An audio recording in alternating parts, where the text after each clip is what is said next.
Doctor عبد القدیر خان کوئی بہت بڑے عالم محدث فقی نہیں ہے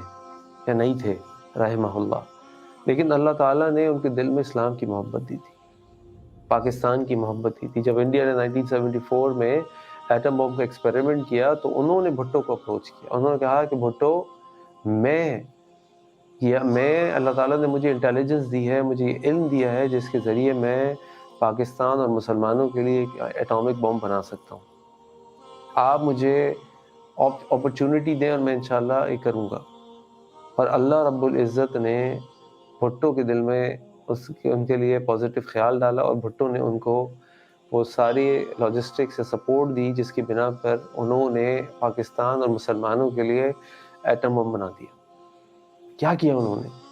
انہوں نے جو کچھ ان کے پاس انٹیلیجنس تھی، جب ان کو لگا کہ اس وقت اسلام کو اور پاکستان کو میری ضرورت ہے، انہوں نے اس انٹیلیجنس کو پیش کیا۔ اور آپ دیکھیے کہ آج ہر پاکستانی کے دل میں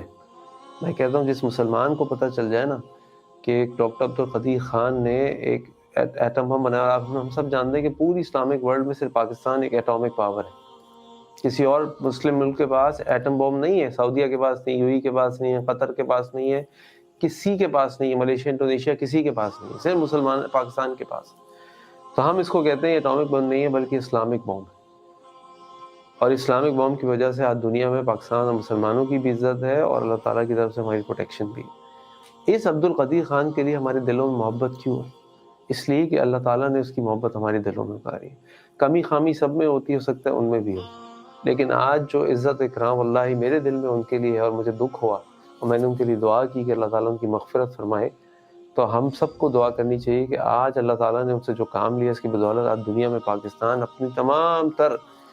کمزوریوں کے باوجود، غلطیوں کے باوجود، اکنامک ویکنیسز کے باوجود، پولیٹیکل انسٹیبلٹی کے باوجود اللہ کے حکم سے کھڑا ہے، اور آج ہماری طرف کوئی میلی آنکھ سے نہیں دیکھ سکتا کہ اس کو پتہ ہے کہ we are an atomic power, we can do anything if there is a